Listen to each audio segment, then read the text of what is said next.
So, hello. I'm Elaine Terso, my bestie, my business bestie, Paige Engel.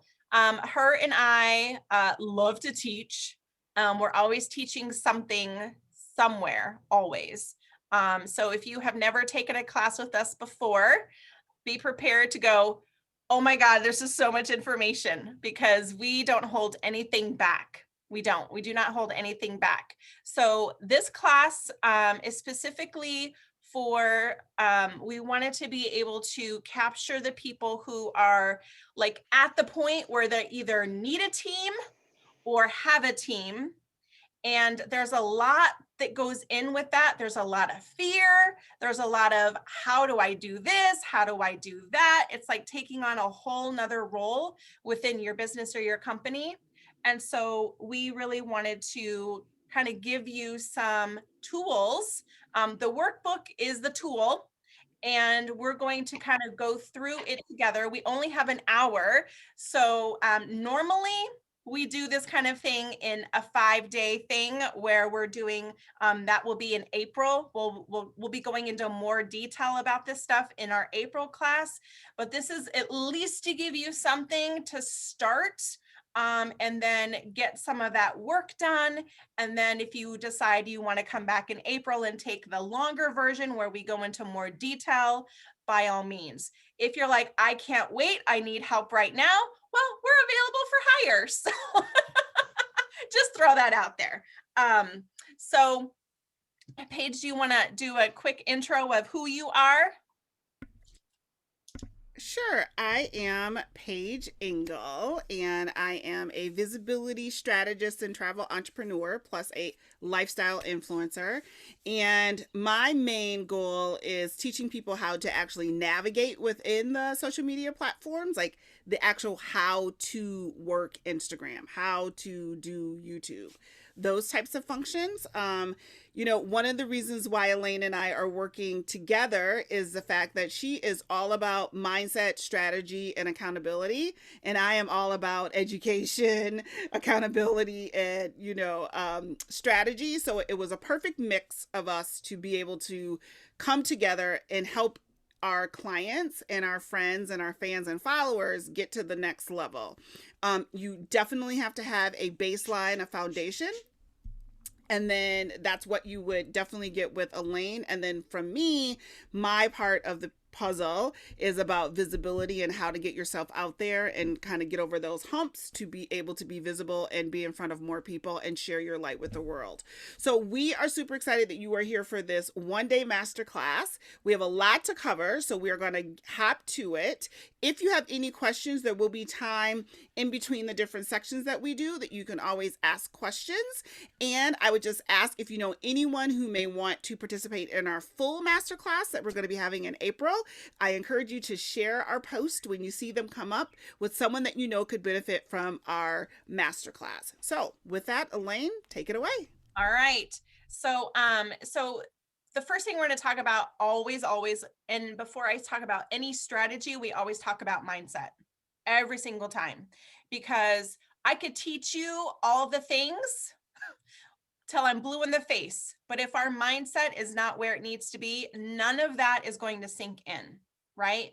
I have gone so far as to basically build a business for a client, but her mindset was not in a place where she had the confidence to move forward with any of it. And I was like, well, that was a complete waste of my time.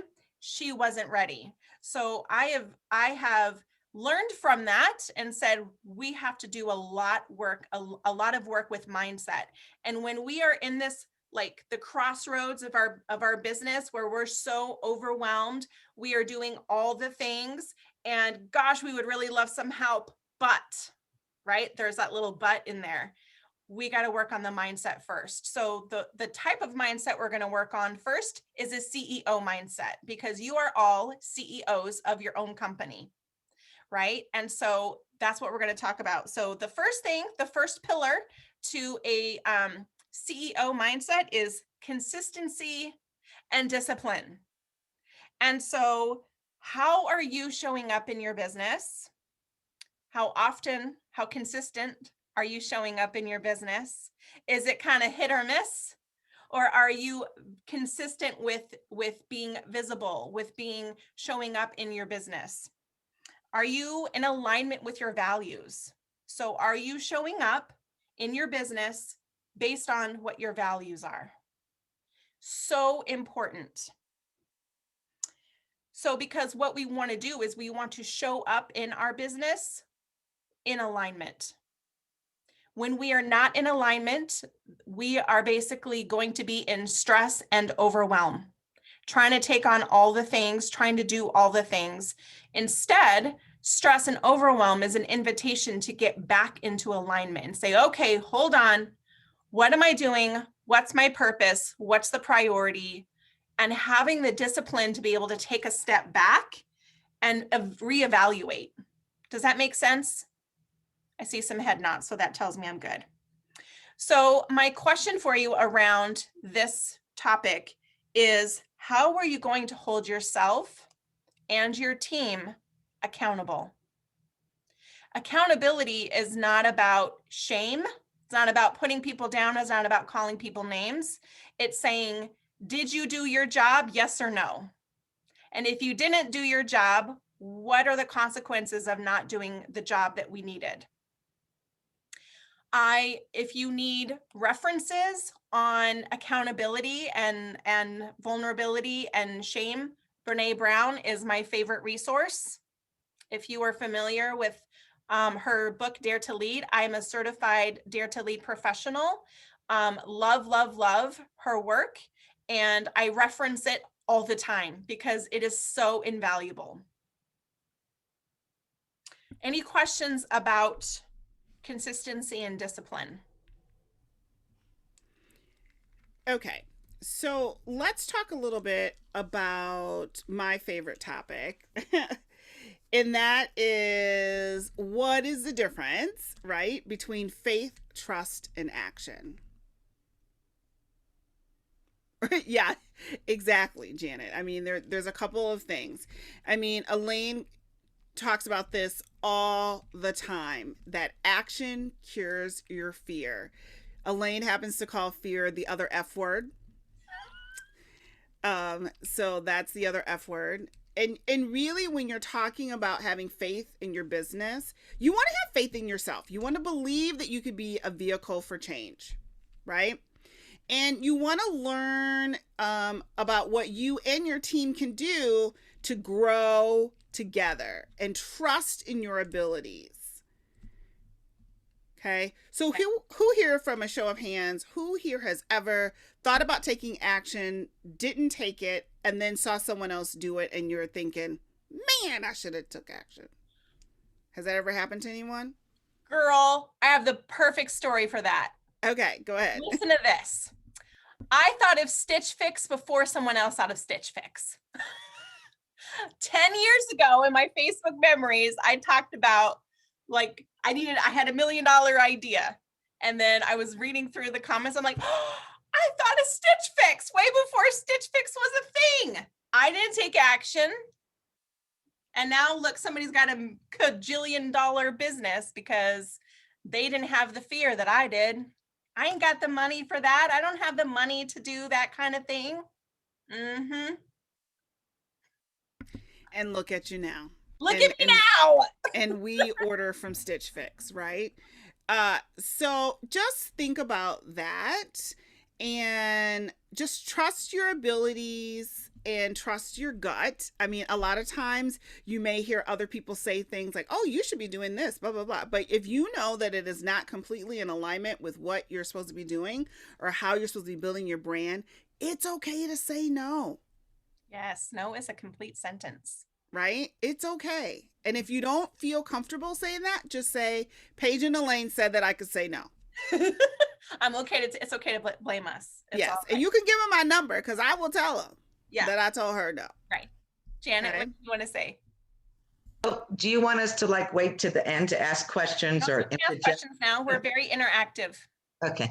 So I have no problems holding myself accountable, but I have difficulties in a volunteer situation to actually hold people accountable after that. Now, as a boss and an employee, no problem. But this is a whole new scene for me, working with volunteers and holding them accountable.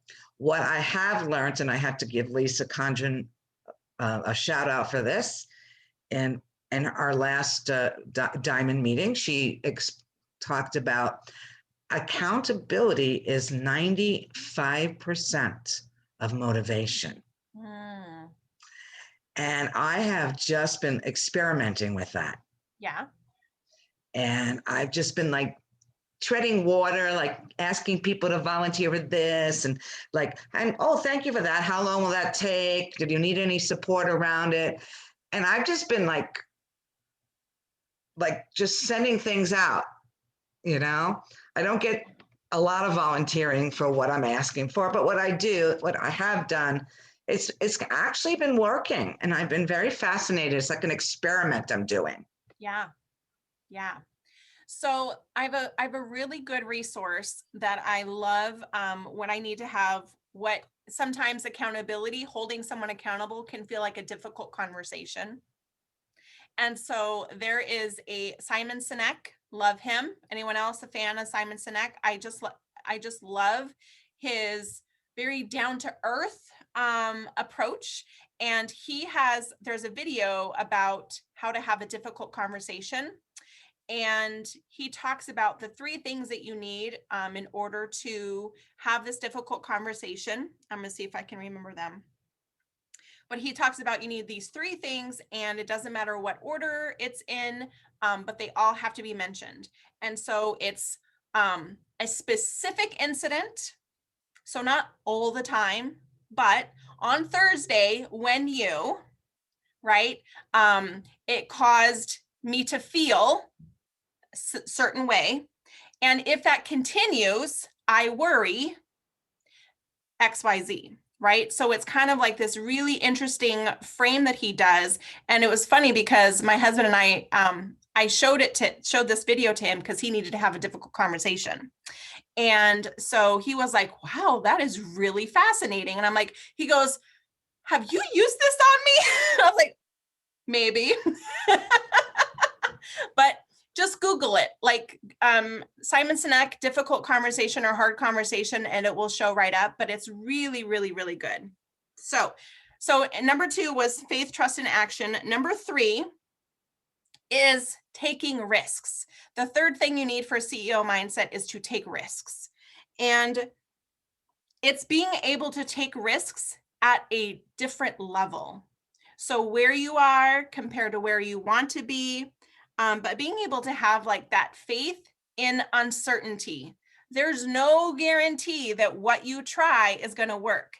There's no guarantee that the money you invest is going to work. It's being able to have the faith that you know what you're doing. You are a big girl and you're smart enough, you're capable enough to figure it out. Right? And making the decision to believe in yourself is really truly where it's going to start. Because you know in your gut if it's the wrong decision, but that feeling in your gut can be mistaken for I have a bad feeling versus an excited fear, which is, oh my gosh, this is new, unfamiliar, uncharted territory. Oh my gosh, what if it works? Oh my gosh, what if it doesn't? Like, that's very different than I have a really bad feeling that this is the wrong move versus it's like, I don't know if you've ever heard the term like that fear and excitement have the same feeling, like your brain doesn't know the difference. So what are you going to do? Right? Is what's the worst thing that could happen? And I always say, if you make this decision and it doesn't work out, will you be homeless? And most people go, no. And I'm like, okay. Like to me, that's the worst thing that could happen is that you become homeless. Right? Is that going to happen to you? If you invest $5,000 and it doesn't work out, are you going to be homeless? And most people are like, no. I'm like, okay. But what if it does work? There's a lot of fear around what if it does work? Can I keep it up? How am I going to be able to repeat that? Do I have the support that I need? Can I afford to hire a team? There's a lot of risk involved. What if I hire the wrong person? That's a risk. So here's something that I want you to consider. Write this down. When you embrace new risk, you can enjoy new rewards. So think about something that might scare the bejesus out of you. The next time that something comes in your way that scares the bejesus out of you, go at it with a new approach. That's all I'm asking you to do. Think about it in a new way. Instead of your gut reaction saying no, let's do a little bit more to consider what that might look like. Any questions about that? Okay, so we're going to move on to pillar number 2, education. I was gonna say, which is my favorite one, is education, right? And so we really want you all to peel the layers of the onion back, like deep back, right? And you have to evaluate in order to elevate. So we want you to rate yourselves, give you a couple of minutes to rate yourselves in each of these areas of your business. And of course, like all of us, if we're really honest with ourselves, there are going to be some that are higher, that are lower, that are middle of the road. And just, really think about what you need to learn and be honest with yourself. So take a few minutes to do that, and then Elaine will get a little bit more into it. Well, and I want to make sure that you have 1 through 4 is you saying I'm below average in this. So use that column and give yourself a number. And then if you are 5 to 7, which is average, use that column. And the reason why is because it will help you identify which areas you are really good at and which ones you may not. So you only need to put one number for each row, but pick the column that fits the best. Okay. And this is all stuff you can do anytime, right? You don't have to do it all right now. But if we don't acknowledge where we are, then we can't figure out what we need to improve in order to get better, right? Does anyone want to share one that you think you're really strong in and one that you would say you're below average in? Janet, what would you say? So I'm above average in personal development. Great. And I am below average in social media and marketing. Okay. So then you'd be like, all right, I know I'm really good here and I need some work here. So the options are learn it. We're gonna actually talk about this in a couple more pages, but you'll see you're either gonna need to learn it. So you're gonna either do it, delegate it, or ditch it, right? We're gonna get to those, but it's gonna at least help you figure out where I'm at and where do I want to be and how am I going to get there.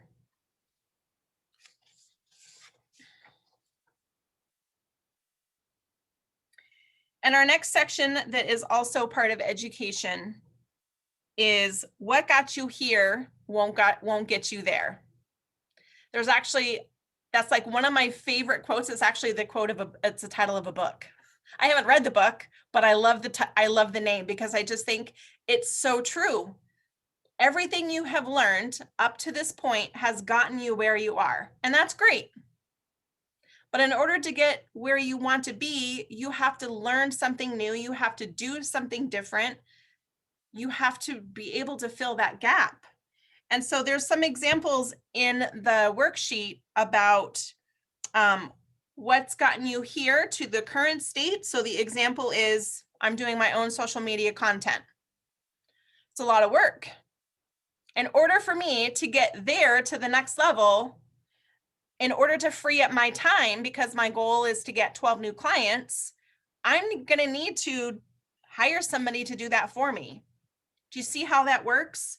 It's like I'm doing this, but if I hire someone else to do this, it's going to free me up to actually bring in So the best example I can give us of this is that I just let go of two major things in my life to make room. And now new things are coming into my life because I freed up two major things that I was working on in my life.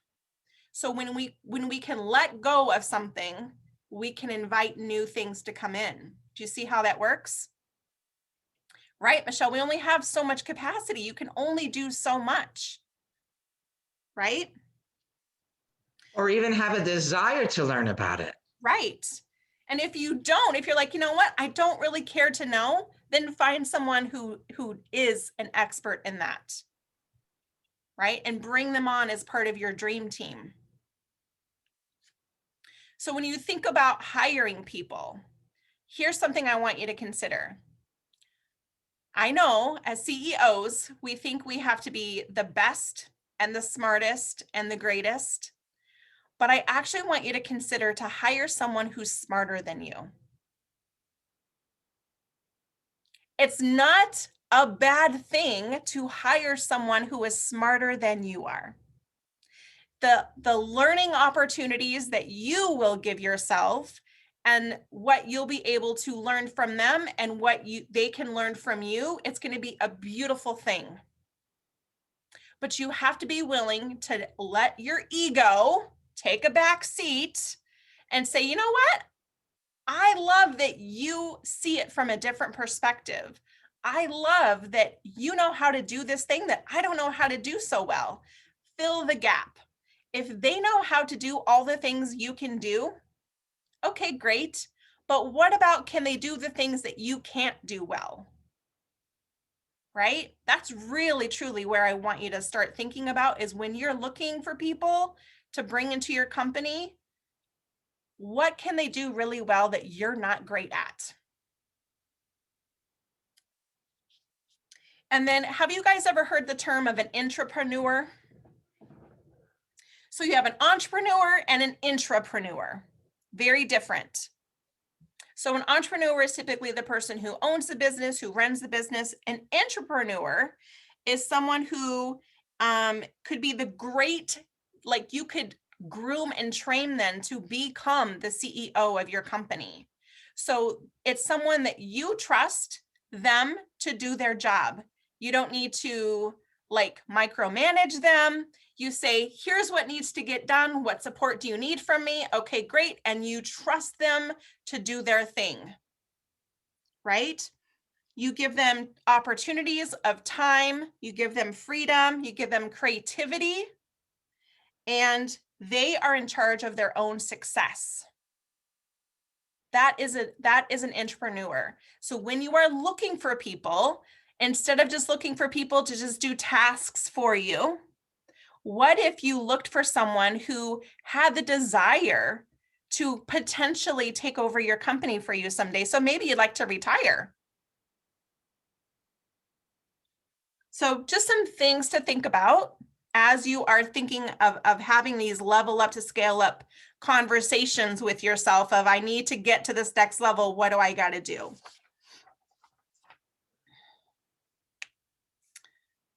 So now we're going to be on to pillar number 3, which is Paige's favorite topic, visibility. Oh my gosh. So who here feels like they are really visible with their business? Chris is like, so. Yeah. Tammy, okay. Michelle, okay. So visibility is so important because before you can make, you can market to your customers, first they have to know who you are, right? And they also have to know what you stand for. And if they don't know that, then they are not going to have that know, like, and trust factor, because people buy from people they know, like, and trust, right? Or they have a reputation that they've heard about. So being visible is so important, and there are so many ways to be able to do that. So when someone says to me, oh, well, I really don't like being on video, so I guess I can't be visible. It's not going to work, because guess what? Can you write? Do you enjoy writing? You could have a blog. Do you like to hear the sound of your own voice? We would love to hear you in a podcast, right? So there are always ways and opportunities and methods that you could totally be visible. So I'm not trying to hear any kind of excuses about the fact that I can't be, I don't want to go in front of the camera, because you can still have video for your business and not be the face of your business. That is still very possible. So the 3 types of customers we should always be trying to get are the ones that are profitable, right? We're in the business of making money. We're in business. Okay. Yes, Michelle, your customers could be the face of your business, right? I mean, the biggest example of that is, think of Disney. It's not all Mickey Mouse and Minnie Mouse that are the faces of their business. They literally are saying that our customers and our business serves people from 2 to 92. And they have marketing materials that follow suit on that, right? So it's not always just for the kids, it's for the adults as well. So your customers definitely can be a part of that. And we're profitable to Disney. Now, they've made a few hiccups lately, but most people who are Disney lovers love Disney. Okay. You also want to make sure that your customers are enjoyable, that it's the type of people that you want to work with, y'all. Don't work with people that you don't want to work with. That's not going to bring you joy and ease. That is going to have you pulling your hair out every single time. That is one of the reasons why one of the foundational pieces that Elaine and I go over with our clients are, who is your ideal avatar or your ideal client and customer? Make sure they're enjoyable, the types of people that you want to be working with, and not just a random, right? That's going to make you frustrated. And then the last type of customer you could have is someone who's influential. And those are the type of customers I really enjoy, because they may not be in the market for your services, but they may surely know someone who is. And if they really enjoy what you're about, what you stand for, your integrity, right, your authenticity, then they are more highly likely to refer you to someone who would be your ideal client, if that makes any sense. Mm-hmm. So that's why it's really important not to always sell, right, to the person that you're talking to, because we have someone who does divorce coaching. Okay, I'm not in the market for that. However, if I have a private conversation with someone who I know could benefit from her services, who is going through a rough time of a divorce, you better believe I'm going to recommend that person to her, right? So it's about people who have influence, people who are enjoyable, and customers who are profitable. Elaine, did you want to add anything else to that? So on the workbook, what we want you to do, this is something that you do not have to do right now. This is something we want you to do later, but pull up your last 15 customers and put them into a category. Which ones were profitable, which ones were the most enjoyable, and which ones were the most influential. Because on the next page, we're talking about, what I want you to do is take it a step further, and we're going to figure out, when did they buy from you? Where do they hang out? And what did they buy? Because now what that does is it gives you a marketing plan. These are the customers that you love working with. You want to replicate them, yeah? You want them you want to clone your customers? This is how you're going to do it. So once you know this, then you will know when to market to them, where to market to them, and what to market to them. Do you see how that works? So we're going to look to our current customers in order to figure out how to find more like them. So these pages are something that you're going to need to do later, but being able to have this will help you with getting to that next level that you're trying to get to. Does that make sense? Any questions, Janet? So can we just go back to visibility for 1 minute? Sure. So visibility, can we establish a list of what visibility looks like? So I find that the market, of course, with COVID has changed, and Yeah. trying to figure out ways of increasing our visibility is different than before. And somebody like me, who's a live person, get to know people. This whole computer stuff has been such a joy. And so, can we just talk about, maybe just brainstorm a little bit on what visibility issues, little visibility ideas are right now in the current market for internet activity? Like, obviously, we do all our networking on Zoom Connects, wherever we are doing that. So that's still going on. We're still doing any social media stuff, probably even more for some. So, go ahead. You can go first, and then I'll give my Yeah. blast. speaking engagements, different things. Right. So when you think about visibility, it's brand awareness. It's making sure that people recognize that it's you, that you're putting out the message to your customer, you're building relationships with your customers.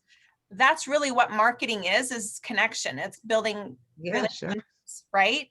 And so there's a million visibility strategies out there, but it really is about which one, where are they hanging out, is where you should be. Is your customer on Facebook? Then be on Facebook. If they're not on Facebook, figure out where they are and go hang out there. And I'm going through,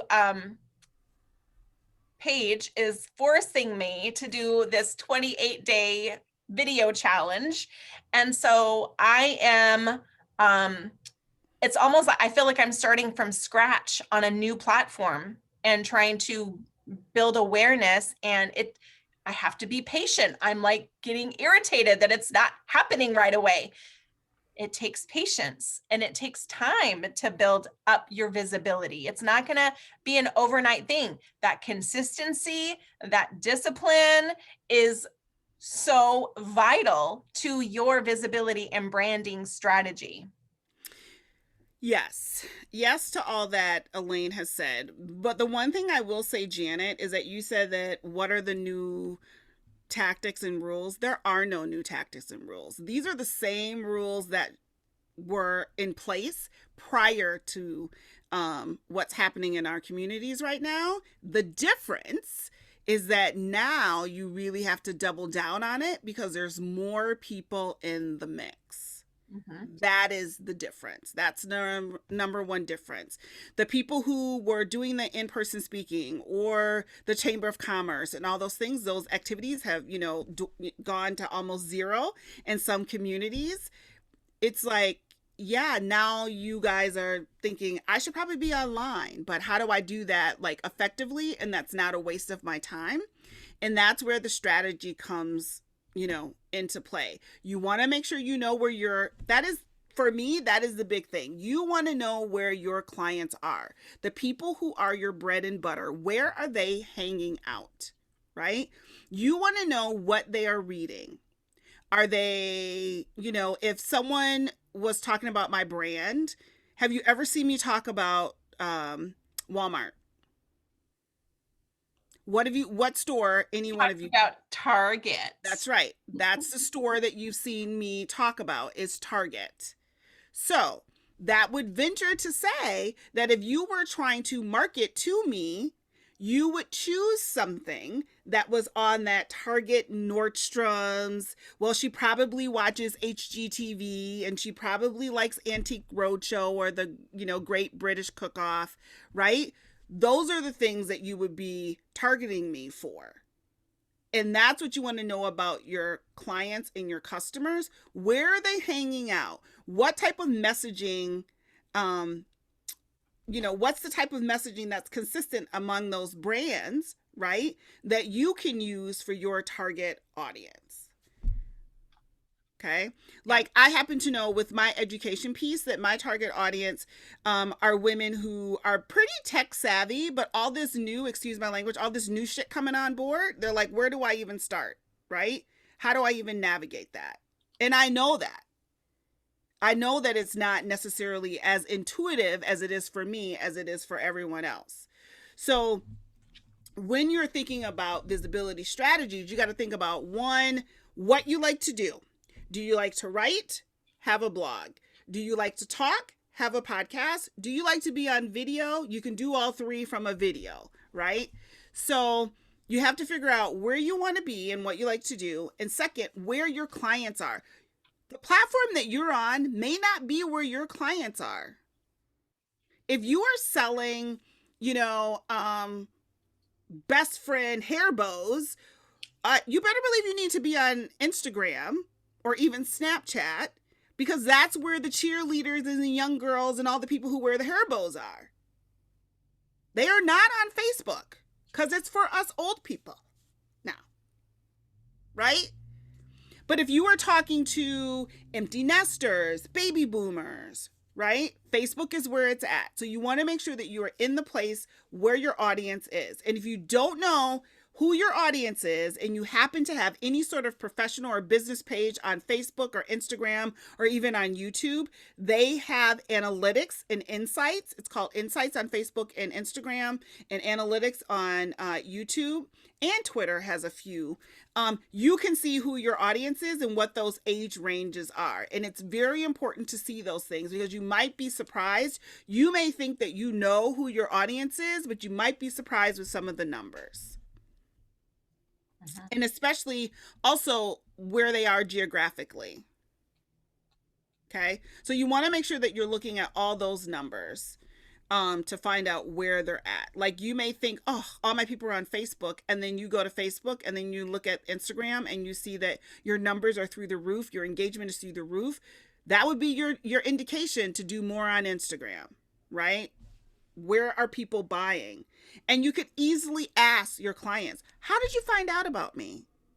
Right? Facebook. You see that survey all the time when you're purchasing things. Did you hear from a friend? Did you see it on TV? Did you see an ad? Did you see it on Facebook? Right? Find out where people are purchasing from you from, and then do more of that. Do the thing that moves the needle the most. Okay? Does that kind of answer your question? Everyone's nodding their heads. They're like, Yeah. Yeah, of course. Yeah. And by the way, it would be Tage for you. It would be Tage. Tage. Or Jean-Claude Penny when that was around. Right? We used to say Jacques Penney. So all of the things that people have always been doing still work today. And the one that I will say that wasn't necessarily on this list, the one that I will say that still works today, and I would encourage everyone to do it, is your own personal email list. Yep. Building your list. Because if the social media platforms go away tomorrow, you own your list. You do not own that audience on those platforms. Yep. So that would be that. Okay, I'll get off my soapbox. Okay. So we're going to move quickly because we have 20 minutes left. We want to be respectful of your time, but we still have a lot to cover. Okay. So we're going to move kind of quickly here, because a lot of this you'll be able to do on your own, but we want to just kind of explain what you should be thinking about, and take notes. And then you can always come back later and do some of the exercises, because they are going to be super important. So the next one is the gold mine is in the gap. Okay. So we're on a fresh page. So thinking about, so you know who your customers are, right? You're going to go through and you're going to figure out who your customers are. Once you've done that, I want you to look at who's missing. So you can gain a lot of insights from looking at your customers. And, if you want to stalk them on Facebook, you can find out a lot of information about your customers. Okay. But I want you to consider a couple of these things: age, gender, marital status, parental status, race, religion, abilities, education, income, language, all of those things. If you were to look and say, wow, all of my clients are white ladies in their 40s, there's a ton of people missing. So here's a question for you. There's a gold mine in the gap. And what that means is look at your industry. Who is being left out? Who is being underserved in your industry? Okay. Because you can make shifts and pivots in your business and start to attract that different demographic than what you're used to, and actually find that why is nobody focusing on that? So I'm going to give you an example. I had a client who she does doTERRA. I'm sorry if you can hear my dog scratching. She's trying to tell me that she's hungry.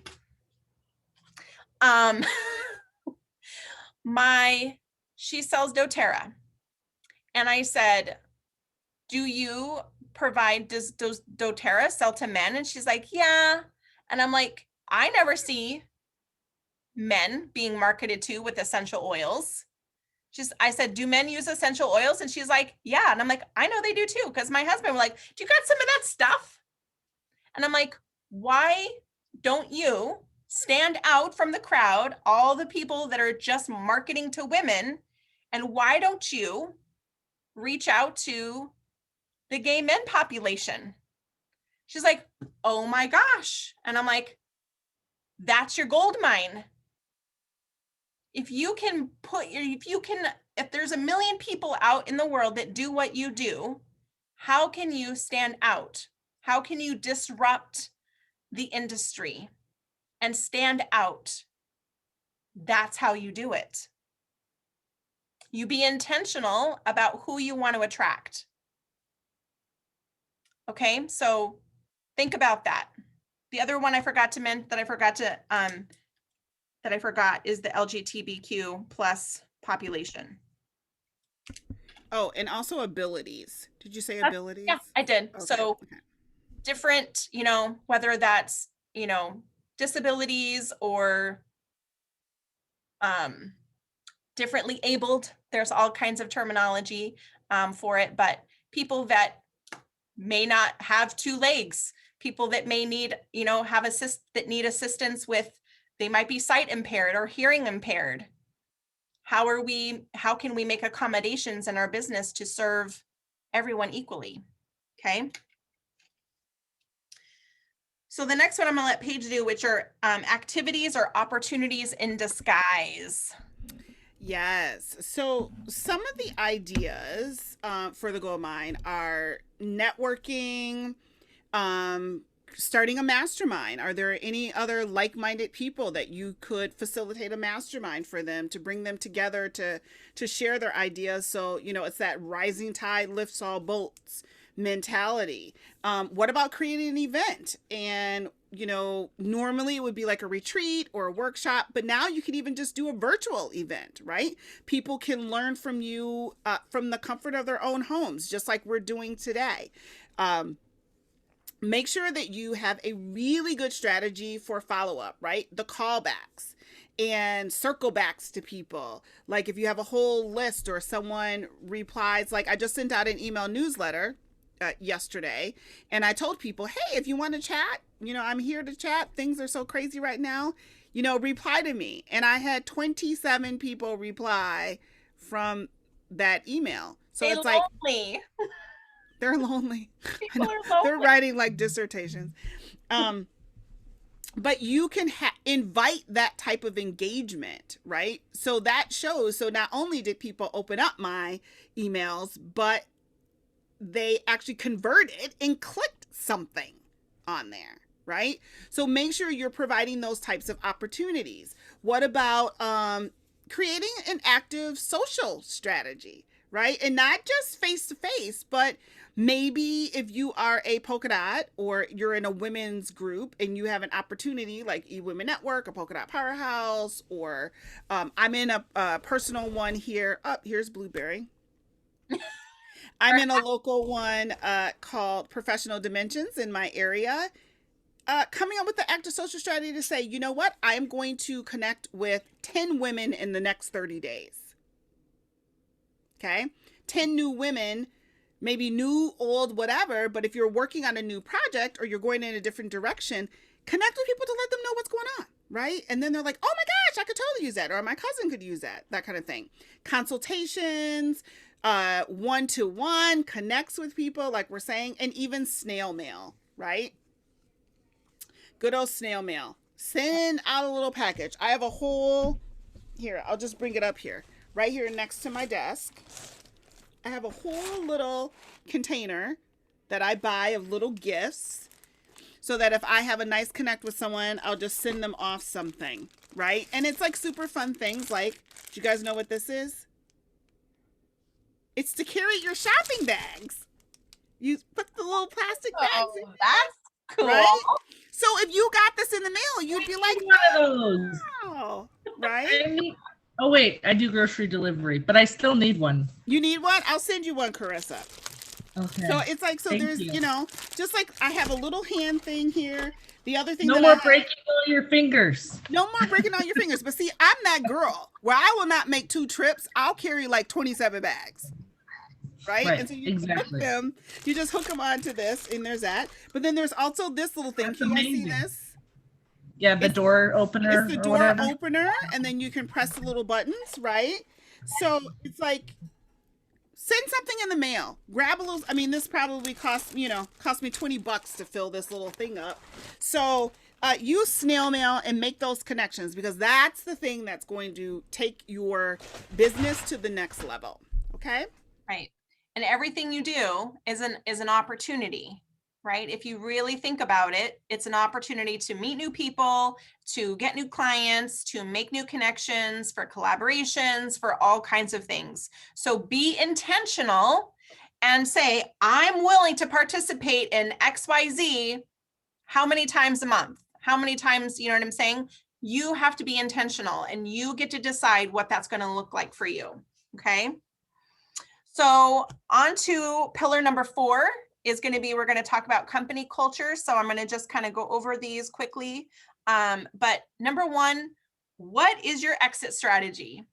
And this question is probably one of the most important questions to building a company structure, is based on, what are you going to do if you want to retire? Are you going to sell the business? Are you going to gift it to somebody? Are you going to have someone take it over?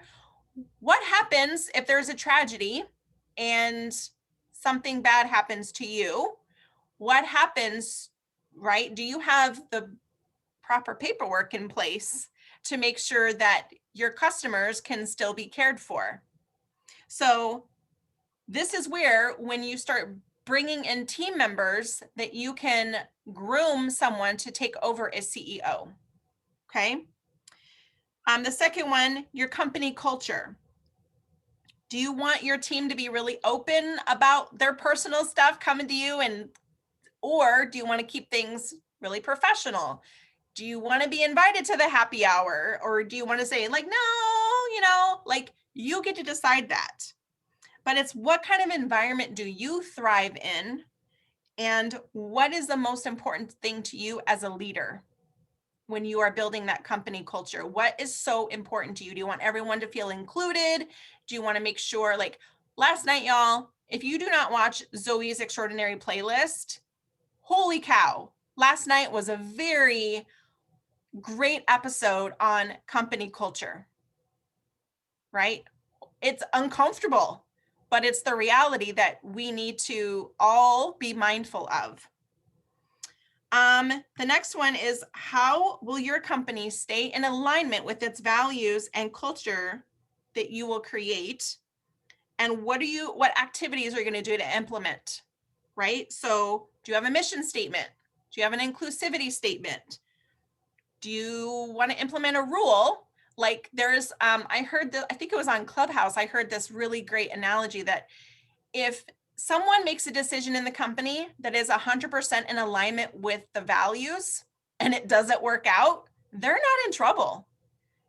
It was in alignment and it just happened to not work out, right? So maybe your policy is that as long as you're honest, you're good, right? You get to decide what is important to you. And then what is your company communication strategy? Not everyone communicates in the same way. Some people like email, some people do not. Some people are like, call me. Some people are like, don't call me. I hate the phone. So figuring out, asking those questions when you bring people onto your team, how do you like to communicate? And how can you meet in the middle, especially if you're like, I do not like to communicate that way. So what's the compromise, right? And then the next question is, what kind of leader do you want to be? How will you inspire your team? How will you get them motivated? What are the SOS signals? So how do you know if things are going sour? What is going to be that sign that, uh-oh, something's going on here? Are you going to be a supervisor that is like, do recognitions where you give awards and acknowledgments to people that are doing a good job? Are you going to do team building activities? Are you going to have any boundaries around gossip? Right? Like, how are you going? You get to decide this as the CEO of your company. And then the last one, of course, I kind of mentioned it a little bit, is what needs to be put into place in order to support your exit strategy. So legal documents, do you need to have a will? Right? What needs to be put into place in order to say, like, I want to retire at this age, and therefore I have 20 years left. So right? Like, being able to really figure that out for yourself. How much longer are you going to run the business before you either close it, sell it, gift it? What are you going to do? Because that will help you decide and frame the structure for the future of your company when you know those answers. So important. So then really quickly, the growth strategy on the next page. If you were to sit down and figure out what is a client worth to you on an annual basis, put in that number, and then what is going to be a rate that you're going to pay an employee, a team member. So I did just a little math for myself, just to kind of like as an example. So I put a client is worth $6,000 a year. That's $500 a month. Okay. Just as an example. Team member, $30 an hour, 40 hours a week. That's $65,000 salary. Okay. How many clients do I need in order for that person? I need 10 clients to pay for that one team member at $30 an hour.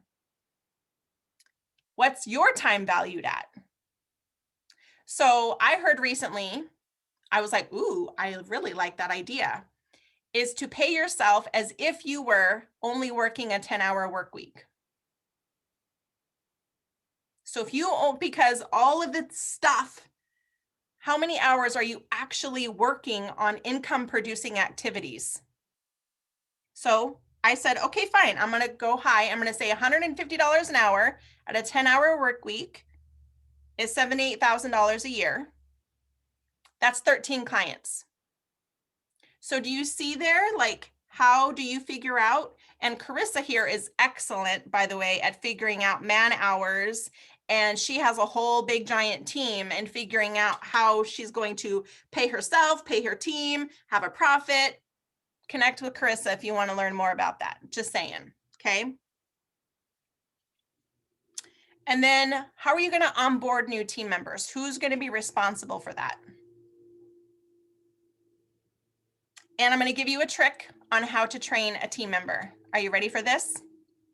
Record yourself doing the tasks. So, like, if you were to narrate everything you're doing when it comes to emails, or you're uploading this into that, or you're utilizing this program, narrate yourself, record yourself screen sharing on Zoom, and then you can transcribe that through a program called otter.ai, which is very affordable. And now you have a training manual. Super easy way to then say, here you go. This is how I do what I do. Because I know that a part of the reason why people are so afraid to hire someone is that how are they going to know how to do what I do? You're not that special that you're the only one who can do what you can do, right? People can be trained if you're willing to let go a little and hire someone that's smarter than you to do those things. And if they're smarter than you, they could probably figure it out really easily, right? And possibly find an easier way to do it. And that's where it comes into creating your own dream team, right? And that's pillar 5, which is the connection. And what exactly does that look like? What are people going to be able to do for you? What role do you want them to be playing in your country or in your company, like in the future development of the company, whether that's social media, you need a bookkeeper, a wealth manager, right?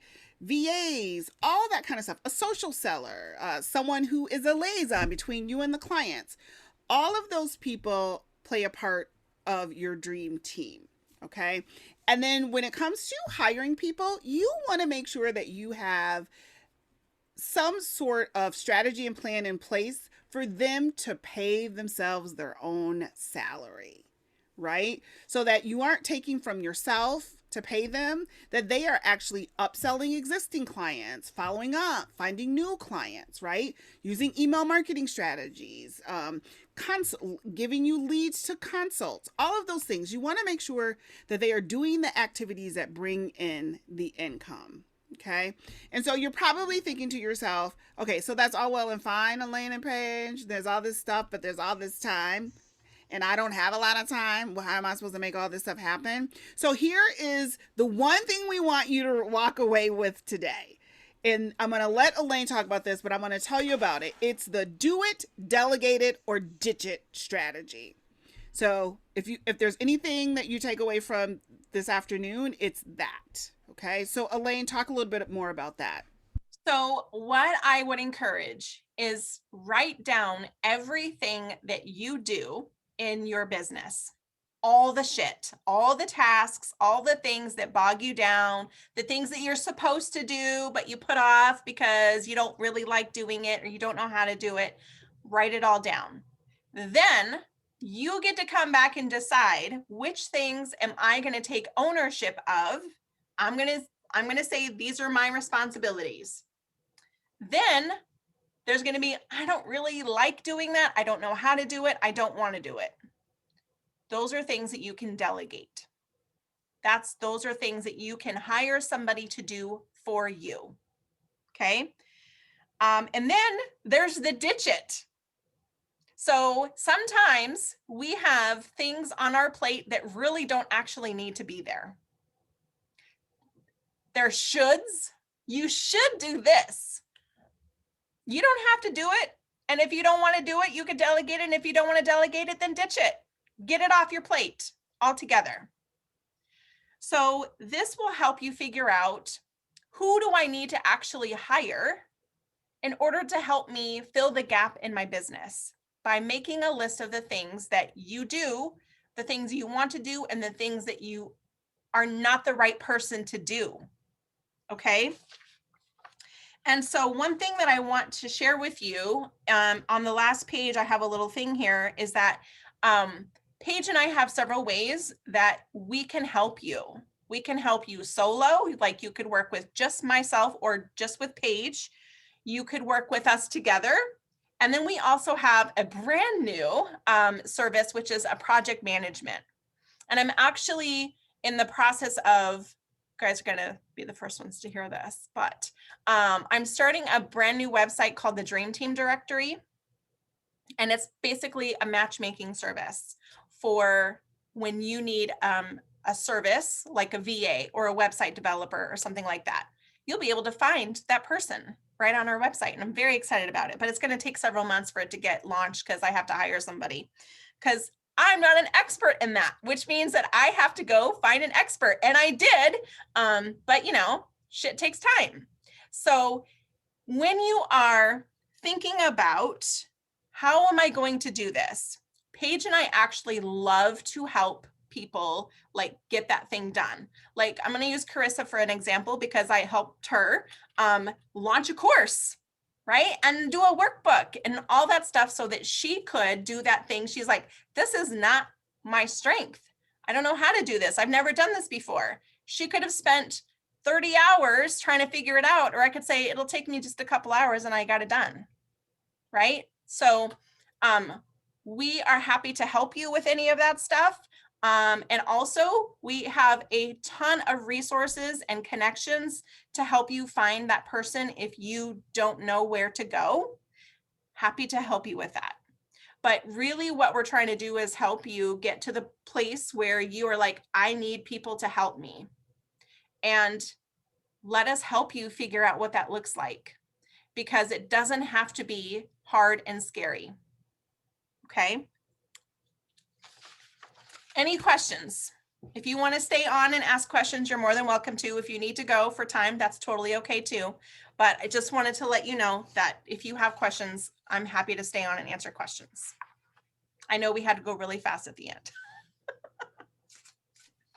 Thanks, you guys. That was really, really great. Thanks very much. Hey, Paige, I was going to ask you really quick. I wasn't able to get onto your IG, the Instagram thing, the last one around. I'm sure you have others coming up. Is that just on your website? Yeah, it is just on my website. I have classes in February and March are listed as well. So you can always reach out to me on Instagram and I can tell you. Oh, no, I got to get used to doing that. But yes, that's why I need to take that class. Yeah, they are on my website. And let me just tell you, these reels are ridiculous.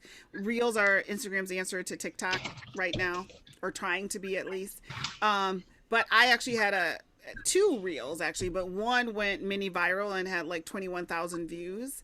And then the other one had like 12,000, 13,000 views on it. So it's like, but I'm using it for brand awareness and I'm getting followers and people are engaging and all that kind of stuff. So it's just really interesting how all this stuff is like panning out, but you got to find the platform that's going to work for you in your business, right?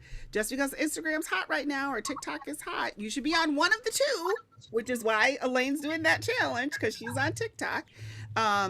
Right now, you want to be where the people are, where the eyeballs and the attention are right now, and figure out how to make it work for your business or your mission. So yes, I would love to have you in a class. I'm definitely going to be in there. And what is, actually, this is the first time I've ever heard, well, yesterday was the first time I've ever heard of Clubhouse. So what is Clubhouse? Yes.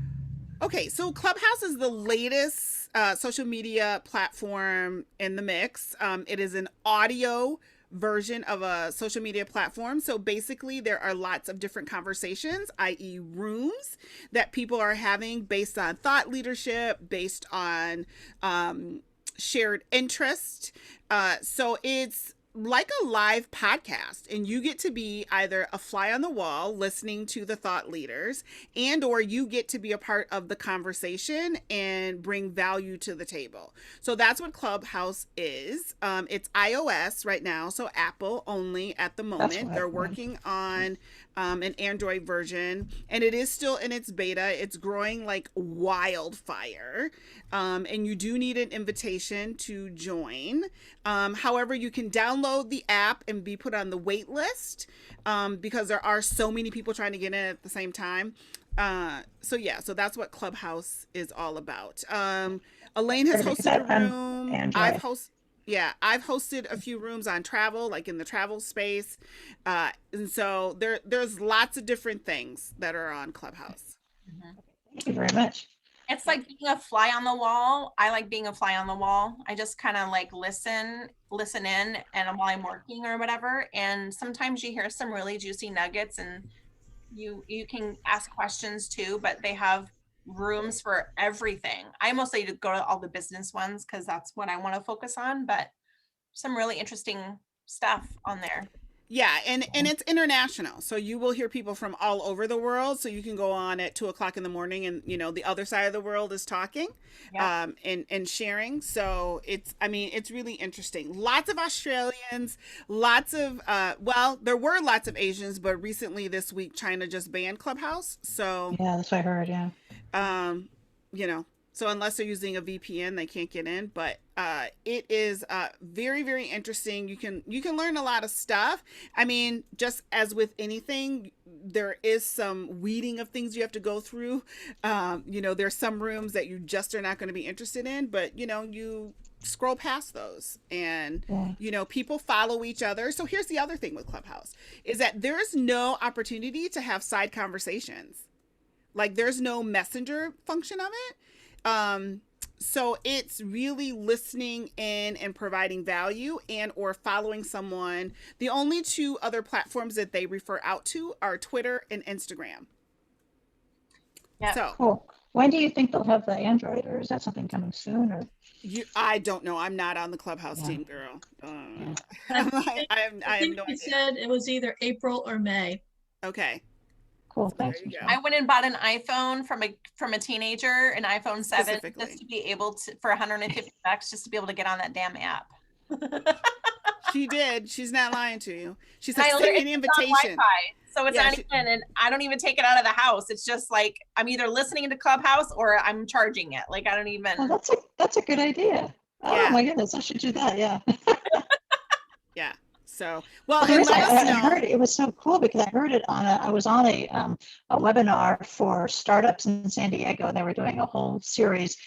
They were actually Black and brown owner startup companies, and it was just so interesting. All of them were all on this Clubhouse. The first time I heard about it, I thought, oh, that's because I don't have Apple, so Yeah. I didn't really hear about it. But it sounds like another Yeah. good. way to Yeah, do it. there But are I gotta lots. I gotta get used to Instagram first. I want to try. But see, here's the thing with Clubhouse. It's super easy. You just put it in the background and you don't really have to do anything. Okay. I think And that's you don't even probably. have to- and you don't even have to put your face on. Thank you, Carissa. It was good to see you, hon. Audio. There's no video. Bye, Carissa. Hi, I got Chris. her button babes. Okay, button babes. I got her. Yeah. So, Good chat. you can. I think that's the beauty of it is that people are using it, as accompaniment to what they're doing. Right? They're washing dishes or working or whatever. And you do not have to engage and interact in it, which is why I think it's very, very popular. That's cool. It's more of a passive conversation. Now, like I said, you will have to find, the things that appeal to you and that matter to you. When I first got onto Clubhouse, I was getting all sorts of foolishness and mayhem. But now it's And you much can you better. weed it out? Can you weed Well, somewhat? I've actually started just asking people, if you see an interesting conversation that you think that I should be a part of or that I should listen, please ping me. Okay. Right? Ping me so you can invite other people to the rooms that you're listening to. Like if I'm listening to someone will ping me to an influencer room or an Amazon Live room or whatever, right? Of the things that matter to me. So that's what I've been asking people to do. And it's gotten much better. So I was getting some really weird, I would send Elaine the weird recommendations that I was getting. I'm Baby like, mama stuff. no, I am not looking for a sugar daddy. No, I am not. It was just really weird. And then people are just saying, I'm like, it is the AI who's recommending this for me because of my age and race and blah, blah, blah. And people are just like, no, it's based on the people it's only based on the people that you follow and what they're listening to. So I'm like, so you're trying to tell me that all the people I'm following from Polka Dot Powerhouse are trying to learn about baby mamas and sugar daddies? That's what you're trying to tell me? Yeah, no, I don't think so. Exactly. I'm like, That's so interesting. I was just like, that is not the case, right? So it was just interesting, But there have been some really good conversations, a lot of thought leaders, a lot of, I think the other day or 2 Sundays ago, it almost blew up because Elon Musk did and they were just like, can we handle all the people who want to come and see Elon Musk, on there. So there was that. Oh, that's cool. Okay, yeah, I have to go too. All right. All right, thanks you guys. Thanks, Thank ladies. you very much. Thank you. Very Thank great. you. Take care, everybody.